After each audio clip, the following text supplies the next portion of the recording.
Get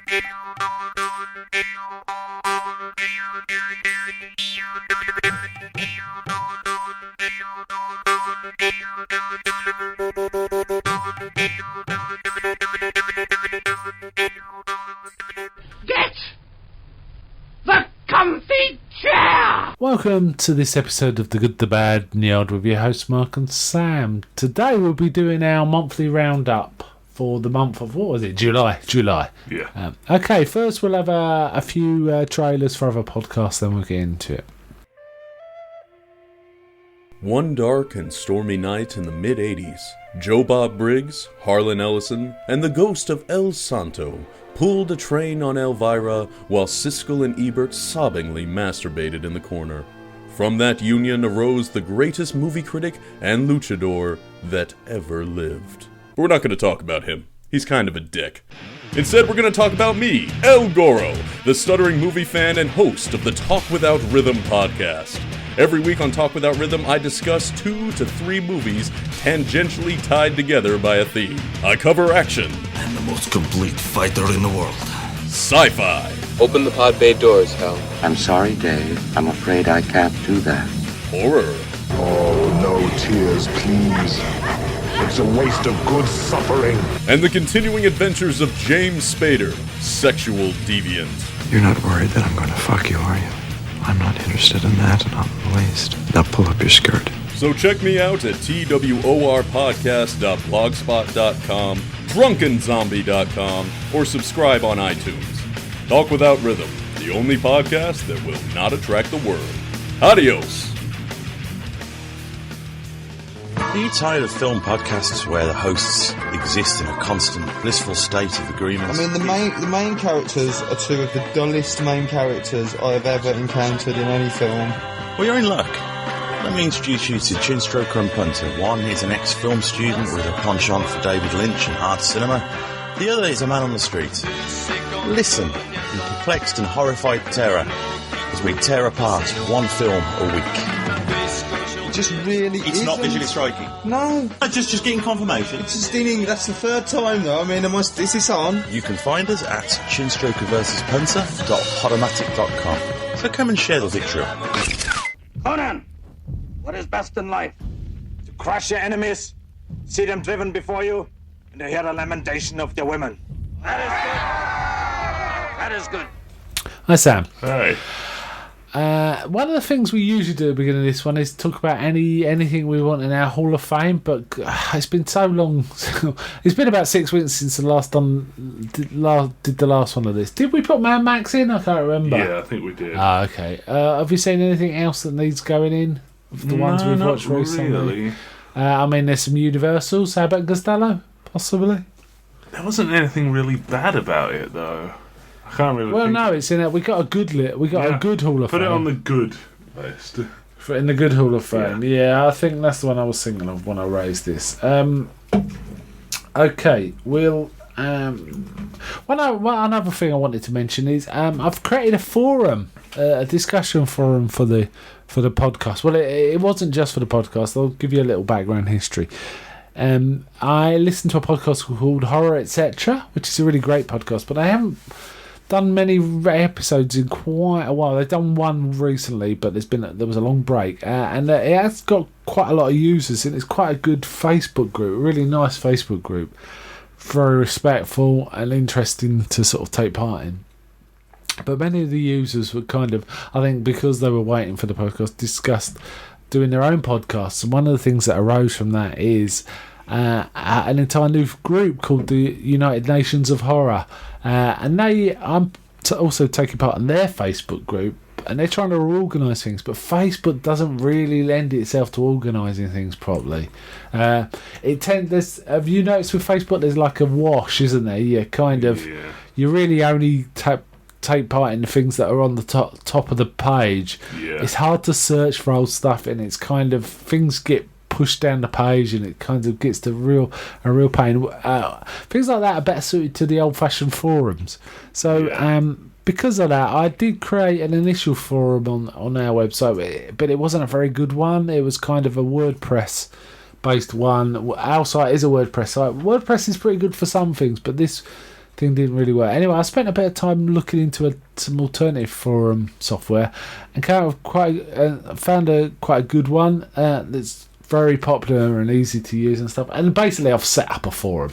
So if you go to www.thegoodthebadandtheodd.com/forums, you will find our forum, which has a section for the United Nations horror. We've got our own section, The Good, the Bad and the Odd, and I've also made some topic sections for movies and books. Sorry, movies and TV is one, books is another. Not many people on it at the minute. There's hardly anyone really, but I'm hoping that a few people start coming to. There's a couple of other people. Yeah, it is at the minute. But I'm hoping some of the listeners listen to this will come and sign on, start talking about movies. I posted my first thing in the movie thing about the movie Audition, which is a Japanese kind of horror thriller thing. Not a happy experience to watch, but interesting. But you can post about whatever you like, and if anyone does want any other sections, they can email me as the administrator. I'm Good, Bad and Odd as the administrator on the system, or just contact us through the Facebook page. Our Facebook pages, that's fine too. So I just wanted to mention that. I know everyone can't use Facebook, but forums do lend themselves to discussions you can actually follow and keep following. And if you want to think back, say 3 months ago we were talking about this, I want to go back and look at it. It's easy to search. Facebook, it's impossible to do something like that. Or meaningfully. Anyway, so that's worth a look. Okay, let's get into our good, bad and odd. Let's do good first. Okay, do you want to kick off on this, or shall I? What do you want to do? Okay. For the last month, I've been kind of getting into some more anime. Yeah. And admittedly, I'm the only one who talks about anime on the show, so it's not like adding much to it, but I have watched quite a few over the last month. Yeah. One of these ones being a fairly new show called Overlord. Overlord. Yeah.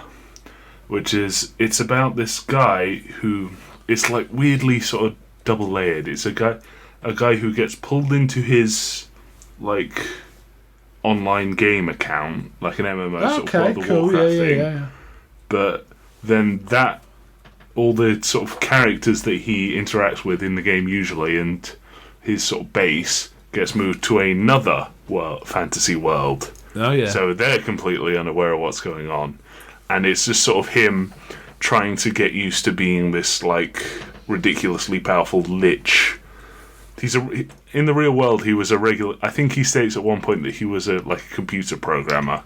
Yeah. So now he's getting used to being able to summon demons at a whim, sort of thing. So he has to. It's kind of think the early parts of Man of Steel almost, where it's young Clark trying to deal with his powers. He's kind of doing that. So he's just sort of going fireball and annihilating buildings, sort of thing. Can I ask, is this on Netflix? No, it's not on Netflix. So I just found it through streaming sites. So it's an anime. Is it dubbed or subtitles? It's not been dubbed yet, but I think Funimation might be picking it up or something like that. Are they a dubbing site? Yeah, Funimation's is one of the big dubbing companies. Okay. Is it? So it's a comedy? Yeah, it's got its really big comedy moments, as a joke while he's sort of still in the real world. Because he's the big sort of catalyst is the online game is being shut down. Right. So he's just sort of on there sort of reminiscing, and as a joke he switches one of the NPCs to has an obsession with him. Right. Just offhandedly. Teleports into the game. He can no longer remove that behaviour from the NPC, so she's now obsessed with him. Oh, that sounds completely. Kind of fun. It's really funny. That's a good idea. So it's a fun watch, is it? Yeah, is it one series or many? It's not finished yet. It's only about 6 or so episodes in, so it's still ongoing. I've tried to read the manga, but that's not finished, and it's not really that far ahead of the show. So, right. Cool. Okay, shall I do one? Yeah. Mine's the only TV show I've got on this, which is something we've already talked about, but it's the 4th series. Blackadder Series 4. Really good series. I think 2, 3 and 4 are very solid. One's its own kind of thing. One's good, but it's its own kind of thing. It's a really weird and darker show. 2, 3 and 4 have got a really great comedy, and we watched 4 since the last time we did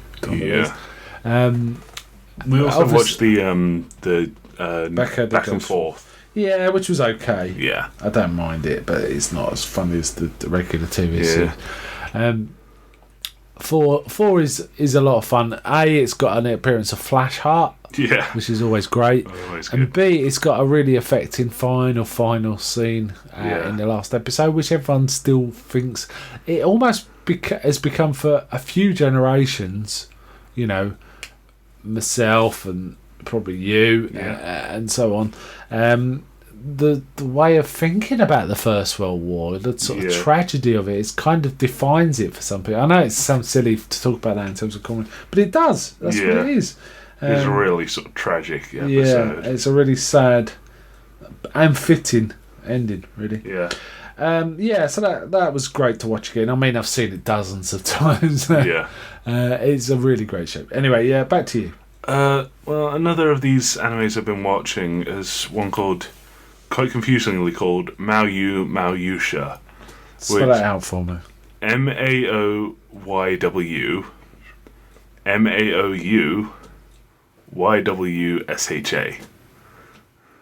Oh, whatever. Okay, all right. I'll show you it afterwards so you can put it on the site. But this is another.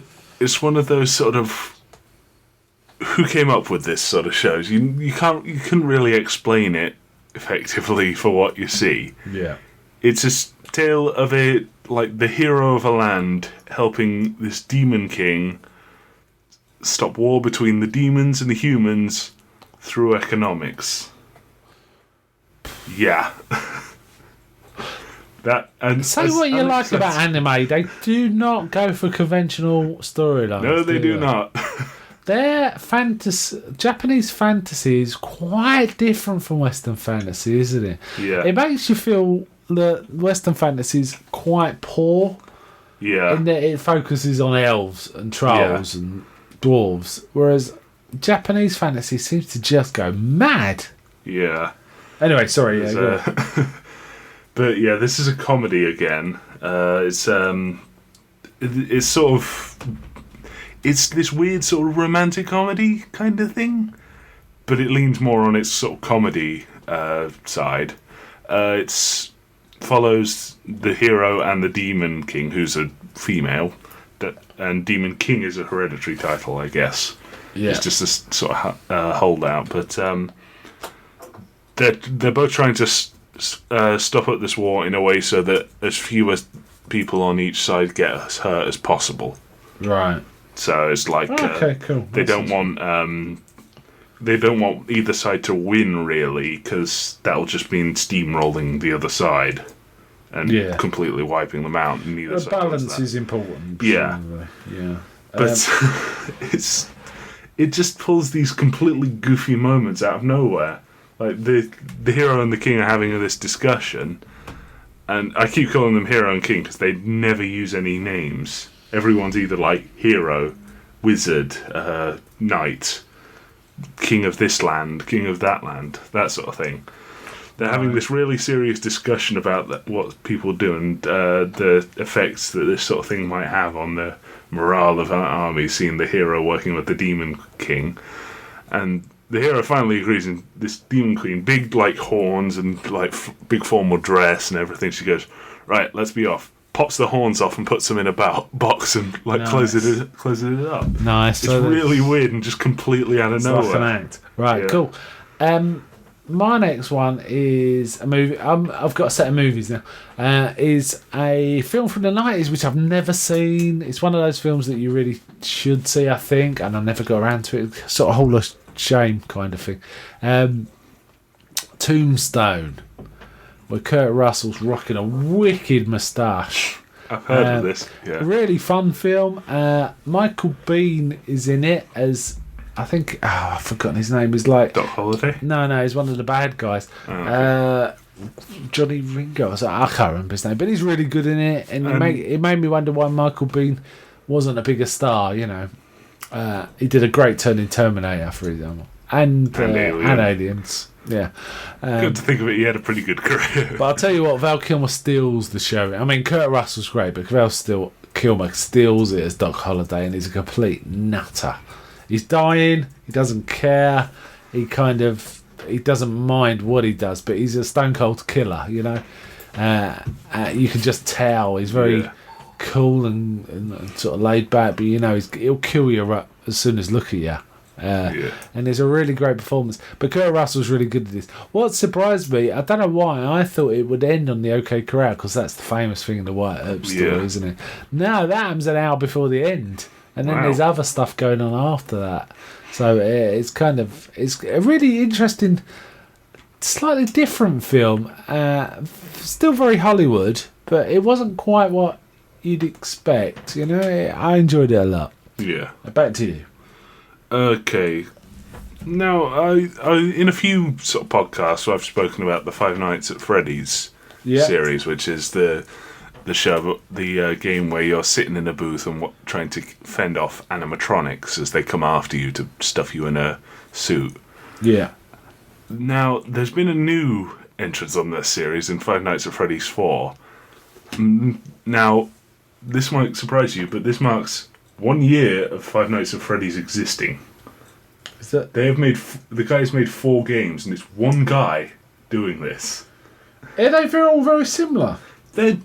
They've got similar premises. I just wonder if he's worked on a decent engine. You say game engine. It's probably relatively easy to create a new game if you've got a good engine. Yeah. But this one's kind of shaking everything up in that it doesn't take place at a restaurant. It doesn't even take place at like a horror attraction based on the restaurant, which is what one of them did. It takes place in a child's house, and you're this little kid running around trying to fend off these nightmare animatronics, and they are fairly nightmarish in comparison to what they were in the previous installments. So, right. And it all sort of culminates in showing you what actually happened in this big event that is only described briefly in the first game, called the Bite of 87, which somehow involved biting off a kid's frontal lobe. Oh, that sounds lovely. Yeah. Right. One of the animatronics did it, apparently, and that's why they're not allowed to walk around the restaurant anymore. Right. But this game shows you the Bite of 87 at one point. Wow. But it's in, like, Atari So it's level PC? graphics. Yeah, it's PC exclusive for now, I think, but the others did get ported to, like, Android and iOS, so... You know what, I don't know if I'm dreaming, but I think I read about something about a film version of this. Yeah, there is a film version in the works. I don't know how they're going to do it. Cheap and cheerful, probably. Cheap and cheerful. Yeah. No, I actually think it's like a really big studio that bought the rights to it. They might well do. They see potential in it. Okay, my next one is a modern film, but it's based in 1971 in the Troubles in Northern Ireland, and it's called 71. It's about a British serviceman gets caught without his, his squadron or whatever. I'm not sure what the term is. He's basically on foot alone in the sort of derelict waste of Northern Ireland, trying to survive. And there's various factions who want him dead on all sides, it turns out. So it's quite a brutal and tense thriller, really good thriller. I think it was on Netflix. I'm not sure. I might have got it through rental. I can't remember now, but I think it might have been on Netflix US. But it was a really fantastic thriller, and interestingly, one of these films that I would call the children of John Carpenter.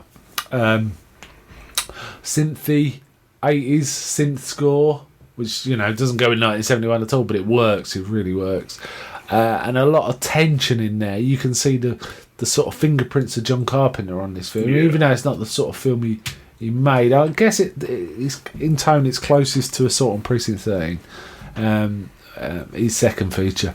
But it's a really, really excellent thriller. You really feel the tension all the way through. I really enjoyed it, and it gives you a bit of perspective on those times from all sides really as well. You know, it was a trouble. The troubles is the right word for it. It was a troubled place. Yeah. Right, back to you. Okay, we've been watching a TV series called Modern Family. Yeah, we have. Which is kind of this really funny new sitcom. Well, I say new, it's been running for a few years now. But it's the new big sitcom about a dysfunctional family. You know, originally it's new to us, isn't it? Yeah. Originally it was like Married with Children, then The Simpsons. This is the sort of newest one. Yeah. But yeah, it's really funny. It's got names you might recognise. It's got guy who played Al Bundy, Ed O'Neill. Yeah. It's got Sofia Vergara. She's really good in it, Yeah, actually. You know what I mean? I've not seen her in much else, and she seems quite hard. I mean, I remember she was in The Three Stooges, that movie. I think she was. And she was a bit butcher manly in that, but she Yeah. doesn't come across like that in this at all. She seems quite a nice person. Yeah. Actually. Well, her character's quite a nice her character's a nice person. And I think you might know him, Ty Burrell, he plays Phil. I think he's been in a Mission Impossible film. Has he really? He's really good. I mean, I think the casting in this series is excellent, actually. I think no one is weak in the cast at all. The Phil is very good, in fact. The gay couple are really good. They're really good. They're really. It's really well written and really well acted. That's what I mean. It's not dysfunctional. It's usually dysfunctional families tend to be working class, like the Bundys. This is more middle class, if there's such a thing in America. This is more. Their problems tend to be more first world problems, if you know what I mean. Yeah. Than like not having enough food or not finding the rent. It's not that kind of show. No, they're a bit more like middle class than that. Yeah. So they've got It's problems good fun, like, I didn't score get that hole in one that I wanted. Yeah, it's that kind of like thing. That. He wasn't in Mission Impossible, though. He was in Incredible Hulk in like a bit part as. Was he? What, as a soldier? No, he was like. They have like a brief thing where Betty Ross is going out with someone. Liv Tyler's character is going out with someone. He's that character. Right. So. He's got an interesting face. You know what? I don't know if it was you, but someone pointed out to me he looks a bit like Boris Karloff. Yeah, and I only really noticed it when he got like made up for a Halloween episode. Yeah. He does though. He does. Yeah, it was really spooky. He could be It could definitely be in a film as like a psycho or a killer. Yeah. But he's a really good comedian as well. Comedic actor, I should say. Yeah. So it works. I really like that show. My next film is another relatively recent one, The Kingsman. Really enjoyed this. It's got a slightly mean streak. But it was made by the guy that directed Kick-Ass, and if thinking back on Kick-Ass, that's got a bit of a mean streak as well. You know, there's a kind of nasty edge to some of the humour and some of the lines in it. But having said that, it is fun in a way that James Bond isn't fun anymore, kind of thing. Yeah. It's James Bond does take himself a bit too serious. Well, I think it was a backlash from Austin Powers. It was like, I think the makers of James Bond saw Austin Powers was so scared to even go near anything like that. We got Casino Royale. Yeah. And Skyfall's started to sort of emerge from that. There was definitely a bit of I'm a cool dude kind of stuff in Skyfall. But not as far as not going all the way back to Austin Powers. There have been a few films recently which have hit the middle ground a much, but I'll tell you what did. X-Men Days of Future Past. Yeah. Well, Magneto, Michael Fassbender as a young Magneto was definitely hitting that vibe. Yeah. And they did it again in The Kingsman. And this is a really fun film. I really enjoyed it. Some of its things, I think they could have toned it down. It would have been just as good, and it could have been a 12 and had slightly broader appeal. But I really enjoyed it. Some of the violence is really quite funny as well, actually, saying that. But it's kind of good to see these more fun spy films coming out. There's been a few recent ones. There's been that one, Spy, that looked quite good on the trailer. That's the Jason Statham and Jude Law one. It looks kind of fun. And very recently, Man from U.N.C.L.E. looks like it could be fun. Yeah. It's hard to tell. That one looks like it's going to be almost like Archer. Yeah, which is fine. Yeah, I mean, you know, it doesn't help that Henry Cavill kind of looks like Archer. he does look like Archer. But this was a lot of fun. I really enjoyed it. I got the Blu-ray. I got it on rental, and I really enjoyed it so much. I bought the Blu-ray and want to watch it again sometimes. Anyway, back to you. Okay. Now, I talked about it a bit last time, but I've been watching more Steven Universe because they've been like having their big release. Now, Cartoon Network is... What do you mean, big release? Well, Cartoon Network has like switched to like this weird new release schedule where instead of like releasing like one a week like anyone else would do, they've been releasing shows in what are called bombs. Okay. Which is every day for a week there's a new episode. And it's been I suppose they get more traction that way. Yeah, there've been I think 2, but they usually like it's usually like regular show bomb, Stephen bomb, and Clarence. It's that sort of thing. Every sort of series gets its own sort of slot. And recently it was the Stephen bomb. So this one was this was the sort of time where I mentioned last time it was like really light-hearted, but it had its sort of dark sort of undertones. Yeah. Those undertones became overtones very quickly. Like, in context, some of this stuff is downright nightmarish. In a surreal way, in a Lovecraft way, Lovecraft, or maybe sort of Giga is how I'd put it. Giga, yeah. They have this big thing going on. It's just the characters, certain characters, they can like fuse together into one being, and they. Wow, that is Lovecraft. Yeah. But it's kind of used as a sort of love metaphor or sex metaphor.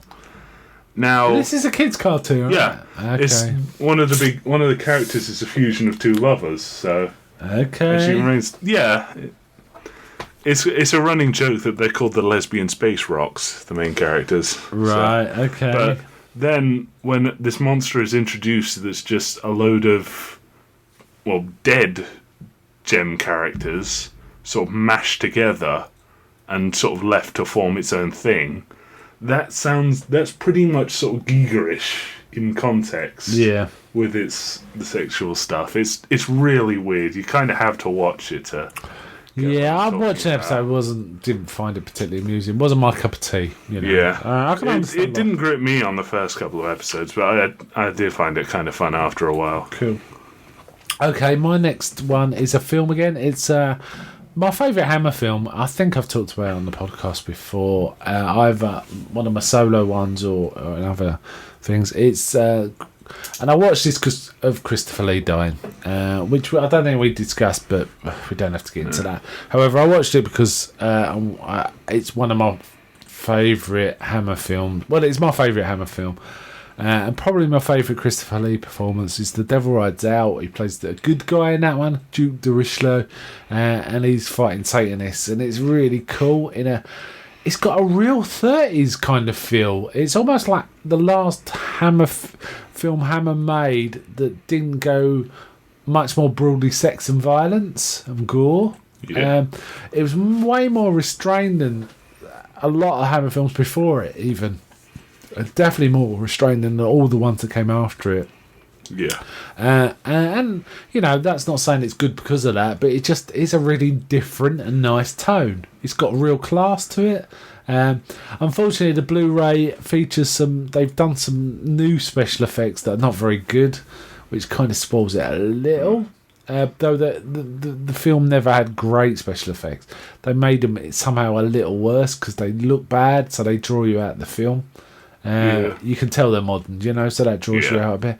But it's a really nice film. It's not one you've ever seen, is it? No, I was sort of sitting in the room while you were watching it. I think I was just playing something on my laptop. Okay, but I did see bits of it, like how Christopher Lee seemed to know everything.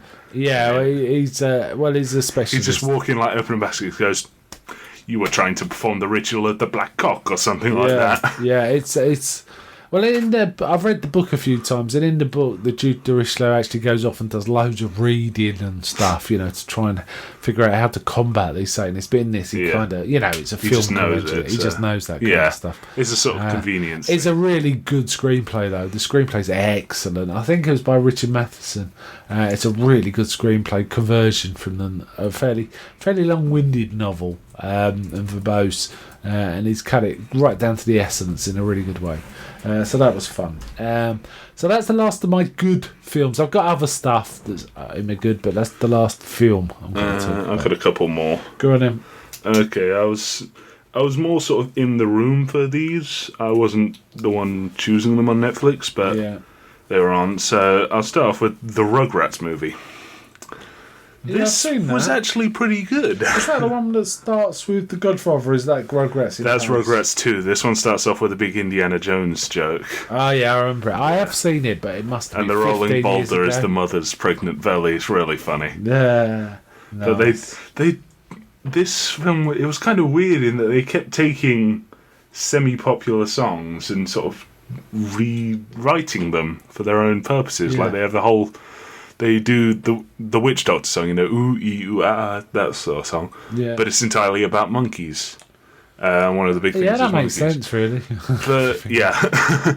And they did One Way or Another, which is about trying to find a toy or something like that. But this film, I kind of looked into it. This film, borrows heavily from, big Renaissance arts. There's a whole sequence which mimics, a painting about Cain and Abel. Okay. Which is really weird. It's just completely bonkers, this film, because it's about babies getting lost in the woods, and there's 8 monkeys somehow, and a giant monster wolf. It's really weird. Right. And Busta Rhymes as a children's toy. It's bizarre. Weird. Okay. Yeah. And my other one is... I've got a few... Shall I do one? Good. Yeah. Yeah. I've got a few more... Sorry, I should have made that clear. I've got a few more that are good. I've got other stuff after that, but I've got a few more good. My next one is one... I know one of these stories you'd listen to with me, because I do it on audio, but I've been listening to some Conan. Yeah, we listened to 2 of those. Was it 2? Yeah. Which 2 was it? Tower of the Elephant. God in the Pot and the Tower and the Elephant. Okay, yeah. So I've listened to 4. So 2 we've listened to, 2 before you. The 2 I listened to before you, the ones we watched together were The Phoenix on the Bowl, I think, and The Frost Giant's Daughter. No, sorry, The Phoenix on the Sword. I'm getting names mixed up. Yeah. Which is a weird one because it's the very first story, but in this, Conan's a king of a kingdom and he's bored with the intrigue and longs to get back to sort of being a barbarian. And the whole plot's sort of like an intrigue against Conan. Yeah. And it's really weird to read what is probably, chronologically, one of the last Conan stories, but it's the first one written. Yeah. How's that work? Frost Giant's Daughter's good fun. It's one of these ones where he's in a battlefield in the snow. And there's the Frost Giant's daughter appears, and what she does is tempt men away from the battlefield because she's naked and beautiful and all this. And then her brothers kill them, but she does it with Conan. Conan don't play that. He catches her, which surprises her because she's super fast. And he says things like, "I will warm your cold skin." But Conan gets a bit rapey, and she's quite good. Well, it's Conan. He's and then we listen, like I say, we listened to 2 others, wasn't it? The God in the Bowl and the Tower of the Elephant, which are very similar stories, really. It's Conan going into a place. Conan wanders into a place and stuff's messed up. And stuff gets messed up, but he kind of manages to fight through it. In God in the Bowl, it's I don't know if... I mean, these are old stories, so in the next 2 minutes will be spoilers. The first one, it's a giant snake. Now, I wasn't sure if it was a snake or It was a snake. No. They do mention it having a human-like face. Yeah, all right, but it is effectively a snake. I was just thinking it's set. Yeah, they talk about it being set. Yeah. And in the Tower of the Elephant, well, he has to fight for all sorts of things in Tower of the Elephant, including lions, and stuff like that. But effectively, it's a giant spider. Yeah. We had a great moment because. Did we? Yeah, we were listening to it on audio. Remember, they were talking about the giant spider, and because you your car radio, it doesn't have. You can't figure out the pause for the CD, so you turn it over to the regular radio. Yeah. And he turned it over to pause it just after it was talking about this giant spider, and it just started going, "It's a man-eater." Oh, yes, I forgot on that. Yes, that was funny. Yeah. We listened to those. Great stories. Yeah. Good fun. And I'm kind of more interested in Conan now after hearing Tower of the Elephant, because I've got sort of curious. Big volume of it, but the thing is, I never get time to read it. Yeah. So I actually bought all of the original Conan stories on audio. Comes on free audio, 6 discs in fact, and I'm slowly working through them. They're kind of cool because they're somewhere between half an hour and an hour each, so it kind of works out quite well for journeys. Yeah, you know, and they're good fun. Anyway, I've got a few more reedy things, but what was your next? I've only got one more good, and that's this. Like, I can't remember if it was Warner Brothers or Fox, but they. It was a time when everyone was trying to do their own sort of Disney knockoffs. So they'll produce big musical animated stuff about princesses. Oh yeah, what was it? It was Anastasia, which was significant in one, that it had a great soundtrack, and two, that soundtrack was partially done by Jim Steinman. Wow. Yeah. I've not seen this film. Was it good? The song sounds... Yeah, it was pretty good, if completely historically inaccurate, but... Rasputin, who's functionally the villain, his song sounds like something out of Meatloaf. That sounds rather cool. It's really cool because he's like singing pretty much about how he's going to kill her in cold blood. Please tell me Christopher Lee was the voice artist on that. Christopher Lloyd was the voice. Ah, I was close. Yeah. He does a pretty good job. He sounds like some weird old wizard sort of thing. But okay, yeah, it was pretty cool. That sounds good. I'll tell you what, I have seen the sequel Bartok, and I really like that. I think it's a great film. Bartok's in this. He's I know he's in it. Stooge for. Yeah. But he has his own film, and I think it's Bartok the movie. Bartok the Magnificent. Bartok the Magnificent. It's really worth seeing. It's good, a good fun film. It's got Baba Yaga in and things like that. Okay, my next one is some H.P. Lovecraft. I've read this one a lot of times, but I've read it again. Herbert West Reanimator. Man, it's probably one of the most accessible of H.P. Lovecraft stories. Because it's not dealing with weird elder gods, it's dealing with about one driven side. It's almost like a modern uptake of Frankenstein, where Frankenstein is completely unrepentant about what he's doing. That's what it's like. What is like the reanimate? Is it just like a formula that brings people back to life, or he's working on a formula that brings any living thing back to life? But okay. I mean, as part of the story, it's like he realizes that every animal has its slightly different formula, and if you use its slightly wrong formula, it has disastrous effects. Okay. So he's basically trying to work out the perfect formula for human beings, but he keeps having experimental failures. Let's put it that way. It's really, you should try reading it or listening to it. I have got a massively great version of it, read by. There was a film of it. By a guy called Stuart Gordon, and the actor in it was called Jeffrey Combs, and I've got an audio version of, and I bet it's on YouTube if you look, Audio Combs doing Reanimator, and it's a fantastic reading. It really is. If it's on YouTube, I don't know if it is. It's probably about an hour and 20 minutes, because it's, I think it's about a 40-page story. Well, I've got H.P. Lovecraft's words upstairs if you just want to read it. It's a great story. Anyway, that's that one. Have you got any others? I'm done for my good. I've just got a couple more.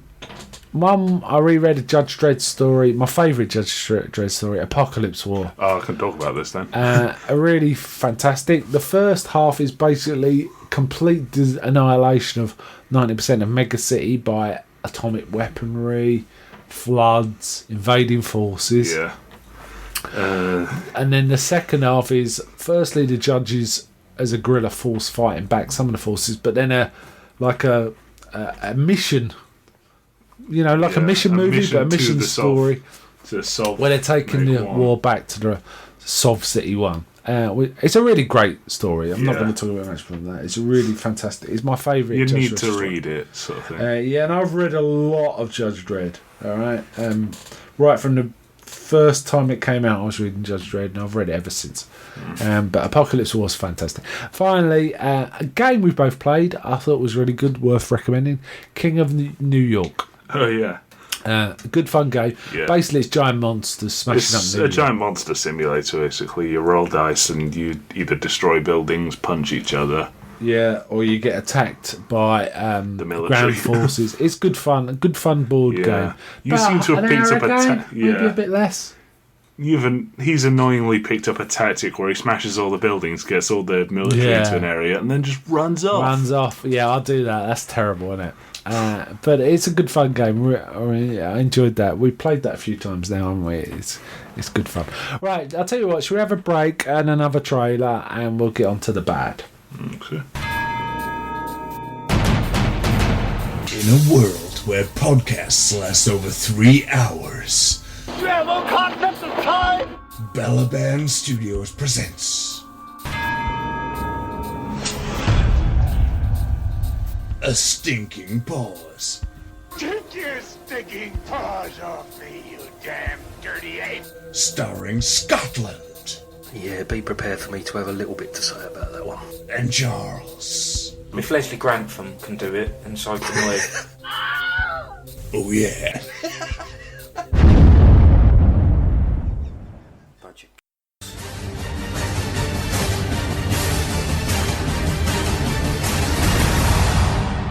The Stinking Paws Movie Podcast, available on iTunes and Stitcher Radio. Hotter than any uncurbed passion since last tango in Paris. There's the Facebook group, and you can follow us on Twitter at Stinking Paws. You've never laughed more at sex or a picture about it. And download all our episodes at thestinkingpaws.blogspot.co.uk.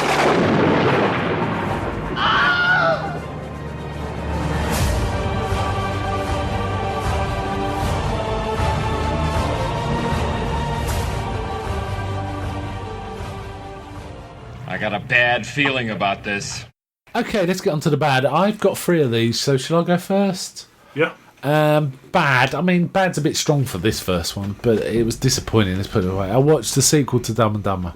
Dumb and Dumber 2. I've heard bad things about this. Yeah, it really wasn't as nowhere near as funny as the first one. Yeah. And I'm not sure why. And some of the jokes, I did laugh out loud several times, so there were some good jokes in it. It just didn't. It felt a bit forced. Yeah. I think because they're older, it seemed a bit sadder that they were like this stupid. Whereas you're like, when they're young, he's like, yeah, okay. That's half the joke in the first yeah, one. It's like these grown men that. Yeah, think I guess, but when they're like 50 or something, it's like, oh my god. But no, I did laugh. It was a bit coarser, definitely. Yeah. Whereas Dumb and Dumber, you could show to sort of older kids. You couldn't really show this. You couldn't even show the trailer for this one. Well, there was basically with the that bit in the old trailer woman. is the bit that you can't really show. Yeah. Yeah, the old lady. It did make me laugh. And some of his comments, if you got a turkey down here, things like that. There are a few decent jokes. Like I say, I did laugh, but it was just a bit of a disappointment, really. Mm-hmm. It felt tight. The thing is, they've recently done the Three Stooges movie, which a lot of people didn't like, and it kind of bombed. But I thought it was really good. Yeah. That felt way fresher than this sequel. Yeah, and that was relying on jokes from the 40s. Yeah, it just... I don't know. I appreciate a sort of Jeff Daniels and Jim Carrey giving it a go, but it didn't really work. Anyway, yeah, over to you. Okay. This is an anime that I found just like really... It was really boring to watch, and it was just... Okay. It's called Queen's Blade. It's quite infamous for being very sort of fan service heavy. What does that mean? Fan service is where they show cleavage or something to like... Oh, it's titillation. Yeah, titillation. Okay. And that's all the show is, basically. I thought there'd be something more to it, like shows like Kill la Kill. There's fan service in it, but it's still a really good sort of action show. Gurren Lagann. Yeah, Gurren Lagann had a lot of it. This, it was just that. They're like literally they'll get into fights and like grab each other and sort of sumo holds just to push breasts together, and that'll be the entire fight. Yeah, that sounds boring. Yeah, it was so tedious, and then they kept trying to like make it far grander than it was. I'm going to change the subject for a second. Yeah. What's your thoughts on the live action Gurren Lagann? Are you looking forward to it? Live action. Sorry, Gurren not Lagann? Gurren Lagann. Oh God. Attack on Titan. Attack on you Titan. mean? Sorry, yes, Attack on Titan. Yeah, I'm kind of anxiously looking forward to it. Apparently, the critics are destroying it in Japan, but well, yeah. Who knows? I believe there's trailers out, but I haven't seen it. Yeah, there are trailers. The Titans look really weird. Like I've seen pictures of the Titans. They do look weird. Yeah, I think it's a good sort of translation from source material to live action. It's just an odd story. I'm not sure how it'll play as a film. I think you kind of need it to be a series. Yeah, but, seems odd. Okay, I think I'll probably catch it, but not on the cinema. Yeah. Anyway, sorry, I'll just sort of distract you. I'll get on to my next one. My next one was, to be frank, it was a Mystery Science Theatre watch. A thing called Master Ninja, which was actually an edited together 2 episodes of an old TV show where Lee Van Cleef plays the ninja, and it was called The Master. Which sounds fun, but it was really like bottom of the barrel TV fodder kind of thing. It's a shame really, because Lee Van Cleef's really cool, and weirdly the first episode of this so-called movie had Demi Moore in, young Demi Moore, which was really odd, but it's just the weird things it was like, I think it was made in the time where they were trying to avoid showing any violence on the telly, which is kind of awkward when you're talking about ninjas fighting people. Yeah, so when he was being tough in a bar, he didn't touch a person, he was beating up the machinery. You know, it was like, it was sad, really.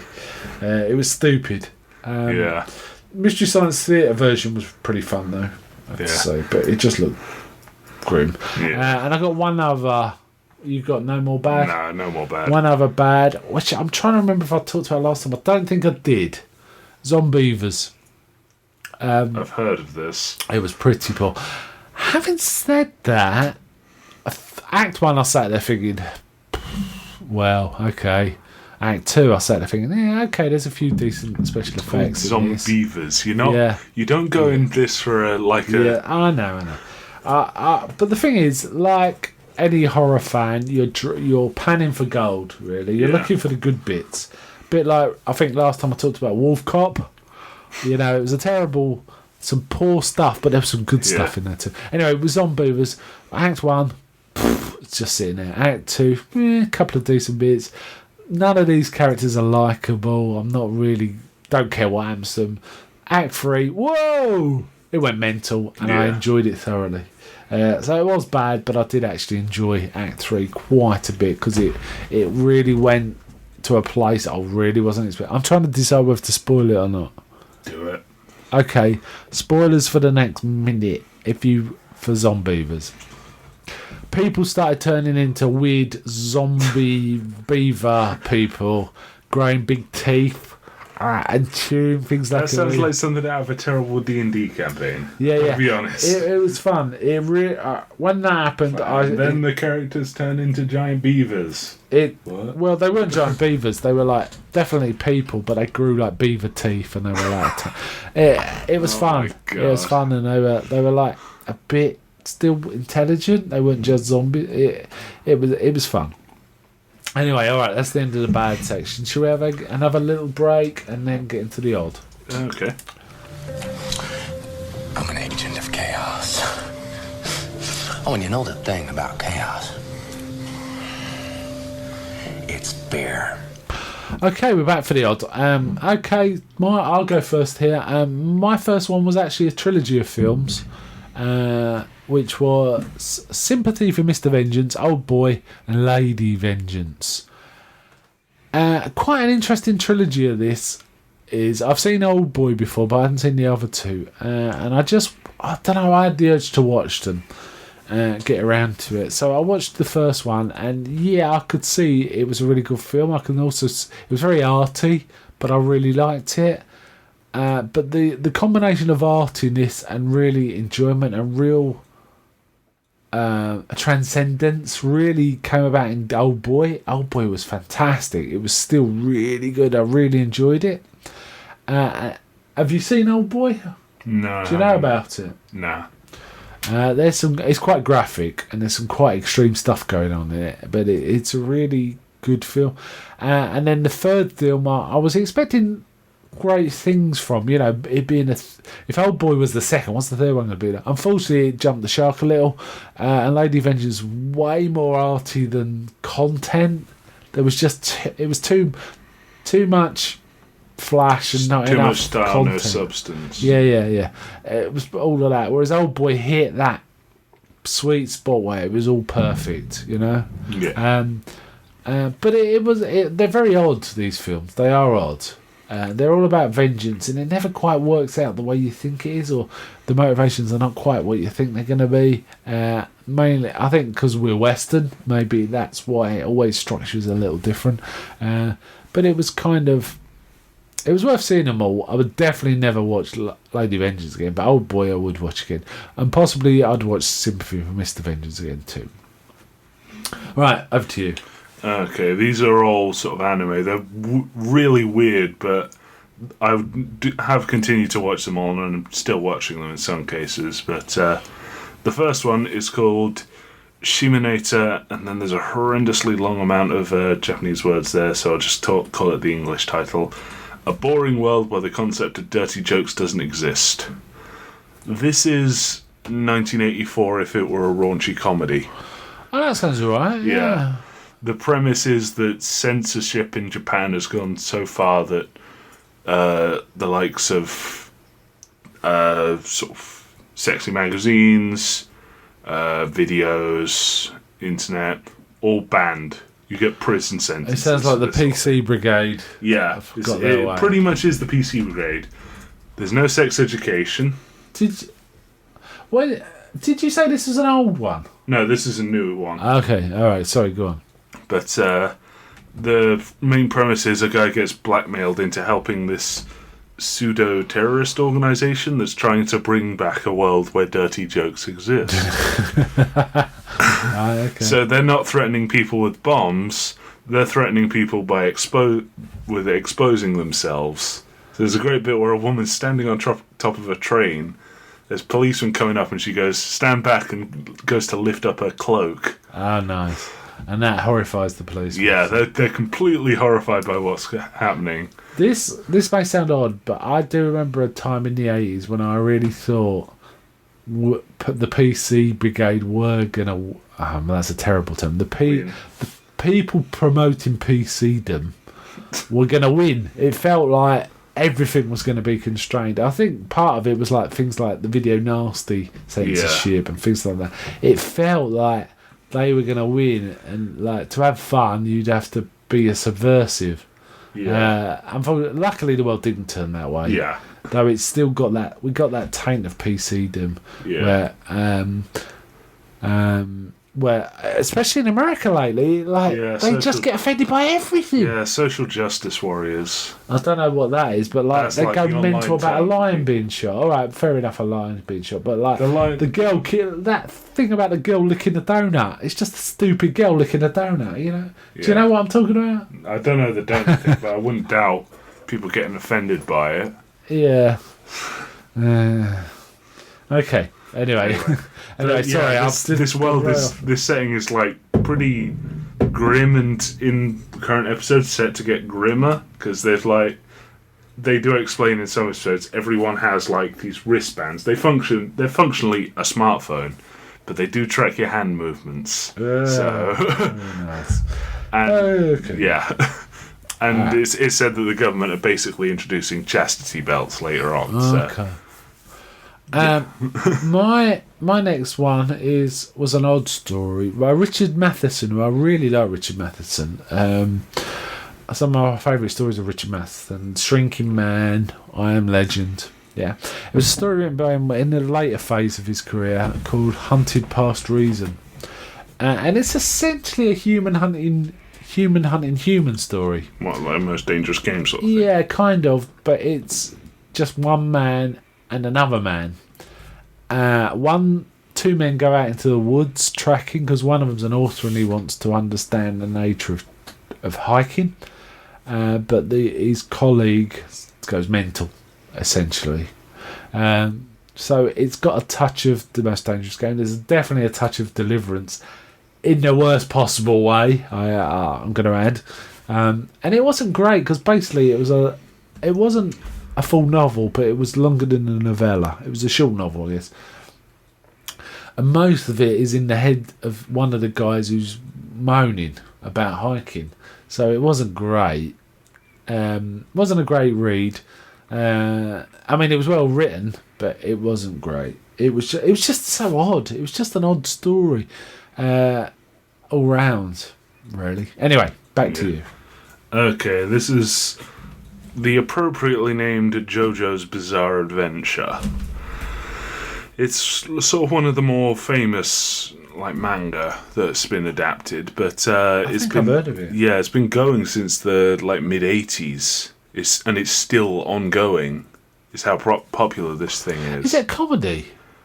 It's an action show, but it's sort of got this weird, goofy comedy sort of thing going for it. Yeah, because I mean, shows that last that long have to have something special about them. Yeah. Most shows that last that long are comedies, or at least fantastic.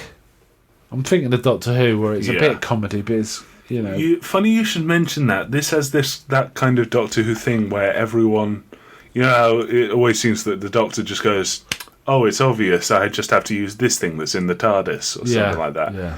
This has, whenever characters fight, they always do that one after the other. So it's like, oh, you got this. One of the main villain's a vampire. So it's like, oh, you've got this power that is essentially the sun. I've got an ability that can neutralise it. Oh, you figured out how to neutralise that? Well, I've got something that can neutralise that. And they keep one-upping each other. Yeah. And that's how they fight, basically. Okay. It's got this really cool sort of thing, because it's completely over the top. It's like in that Flash Gordon sort of way. It's like, why jump when you can leap, and why stand when you can pose, sort of thing. Right. Cool. Right, my next one is a film. In fact, we both watched this, Silent Hill. Oh, yeah. I went to see this at the cinema. I remember being quite shocked because it was a 15. It seemed really, really bloody and excessive. And it just shocked me. It was a 15.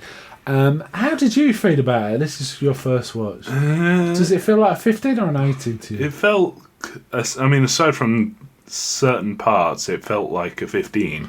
Well, them certain parts what I'm talking about. Someone being ripped apart by chains or by barbed wire. Barbed wire, sorry. The babies crawling around with this. Yeah, but what you're saying is a lot of this is standard Silent Hill stuff. Yeah, I know, but it's alright, maybe I'm getting on my eyes. It didn't feel like a 15 to me. It felt like an 18. But having said that, I like the film. Yeah. There was, it was quite a good transfer. They did use a lot of the Silent Hill stuff, like the nurses, Pyramid Head, all sorts of stuff. I thought the tension built pretty well. The only thing that was wrong with the film was when it wasn't in Silent Hill. When it was like the people trying to figure Sean Bean outside of Silent Hill. Yeah, that didn't work at all. But I thought the film was alright. It was odd, but I kind of liked it. Yeah. Anyway, back to you. Okay, my last one is a show called... this one's got a horrendously long title as well, so I'll just call it by its English thing. It translates to Everyday Life with Monster Girls. This is an anime about a guy having like a homestay. You know what a homestay is? No. It's where someone from it would be like France or Italy would come and stay here and learn sort of here. It's usually for sort of school stuff. Yeah. But in this, instead of being from a different place, they're a completely different species. They're the sort of humanoid mythical creatures, so like centaurs, mermaids, that sort of thing. and it's this guy having to he's basically used as an experiment by the government with how these monster girls will live around it. Don't search it, it's got loads of crude... I'm not searching it. The manga adaptation, it has almost no censorship on it, so because all these monster girls are after the guy and are perfectly willing to do stuff with him, they regularly expose themselves. However, the anime is very censored in comparison. Okay. So, but it's a raunchy comedy, so they'll like, I feel kind of safe watching it just out and about, because I know whenever something really sort of sexual is going on, it's going to be immediately followed up with something really funny. Oh, okay, cool. So like the snake girl grabs him and tries to pull him into the bath to have a way with him, and he'll like turn on the shower with his foot and spray her with cold water and then run off, sort of thing. So yeah. Oh, okay, cool. My next one is a really odd little Hammer film that I'd never seen before, called Captain Clegg. It's also called Night Creatures, which is our name. It's not a horror film. It's about smugglers. Captain Clegg. I think I've heard about Captain Clegg. Is he the guy that stood by the side and did nothing while stuff happened? No. Political joke. Oh, okay. Nah. So it's set in like Cornwall, and it's smugglers, and they're ex-pirates, and this, that, and the other. Peter Cushing's in it as this like priest, and he's very cool. It turns out he's not quite what you think he is, and like these guys dress up in skeleton outfits and ride across the marshes to make people think there's ghosts there to keep them out while they're doing their smuggling. There's a bit of slapstick. There's some unnecessarily gory bits. It just works. It's a really goofy film. It's really short, but it really works. And a lot of people really love this film. I heard it's fun. Never seen anything quite like it. It's not like any other film I can think of. Because the story just meanders about a bit, but it's really entertaining to watch. It's just odd because it's like so atypical of Hammer. Yeah. I've got a couple more. One I know you'll have something to say about. But in fact, you might have something to say about both of these. The last one was, my second to last one is another Judge Dredd. I left this here because it was. There's so many odd things about it, which is the Cursed Earth. Oh yeah. It's a really good Judge Dredd adventure, but there's a lot of odd stuff in it because he encounters mutants and this, that, and the other, dinosaurs. While crossing. I did like how this kind of sort of crossed over with Flesh. It did as well. Yeah, you're right. One of the characters is straight from Flesh, which is particularly confusing because it's like set during the dinosaur times. Yeah, it is odd that. It's got its comedy as well as its grim stuff. Yeah. He's basically killing people left, right, and centre as well. You know, these mutants. Yeah, he's got a vehicle called the Killdozer, so you know nothing's going to go well. Yeah, and like they encounter, for example, this. It reminded me of Immortan Joe in Mad Max. This character who's like built a pharaoh. He's a pharaoh in the Cursed Earth, and he's got all these slaves. That's Judge Child. Say again? That's Pharaoh is Judge Child. No, Pharaoh, like the Egyptian Pharaoh. Yeah, that's Judge Child. No. No, that's a different thing entirely. No, there's a guy that's leading a group of mutants, and he's mimicking ancient Egypt. So he's the Pharaoh of them. That's what I mean. Okay. Yeah, and stuff like that. Is that the one that's carved himself onto Mount Rushmore? Yeah, I think it is. Okay. That might be another band, though. I get confused because there's lots of different mutant bands in this story. I remember there's like a junk civilization in... an Egyptian-themed junk civilization in Judge Child. And they plan to sacrifice. Sorry, it's in Cursed Earth. It might be in both, actually, now you said it, but it's definitely in Cursed Earth. Okay. And maybe that's what... Yeah, that might be where the confusion is. So that's a lot of fun. That's worth reading. And the last thing I want to mention is the Deadpool trailer. Oh, yeah. That was nuts. Yeah, I mean, if you don't like this, you hate fun, basically. Yeah. Have you seen the Red Band as well? The Red Band. There's a Red Band trailer, and is it Red Band? The uncensored trailer, in effect. Well, I assume I saw the uncensored one. Did you see people's heads getting blown through by a gun? I don't remember that, but I remember Deadpool looking through his wrist at one point. Yeah, that does sound like the Red Band trailer. Yeah, this looks a lot of fun. As long as they can kind of sustain that tone enough throughout the film. They can't have the whole film like that because that'd be weird. But they got to put plenty in. Costume looks fantastic. Yeah, I like that Really they've CGI'd the eyes to move. Yeah. It looks like a lot of fun. Looking forward to this. But we'll see. Though I do wonder who the villain's going to be. So I've no idea with Deadpool. What made me laugh is they said this is our first R-rated superhero, and you think, yeah, well, the Punisher and Blade will have something. Yeah, well, to say it about might that. be there first. Yeah, maybe. But it looked a lot of fun. I'm gonna go and see that. Yeah, I think. Okay, then. I think we're done for this month. We had a fair bit there.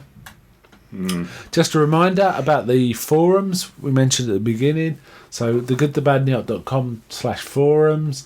I'm on there. I'm the administrator there, Good, Bad and Odd, but I'm also there as just a general user, Mark, and you're on it as GBO Sam. And we'll be like posting whatever we feel like on there. Please come and join us, say hello, and it'd be good to see any other people, not just us two. That'd be I great. think there's not many on there at the moment. These communities take a time to build up, but the more people come, and the more fun we have. It'd be really nice to be able to actually discuss films and know they won't just disappear in the flush of other posts. So that's what kind of. It's nice to be able to go back and search for stuff. I think I'm going to be starting a funny animated GIF thread sometime very soon as well, because I like that sort of thing. Makes me laugh. Yeah. All right then. Bye from me. Bye.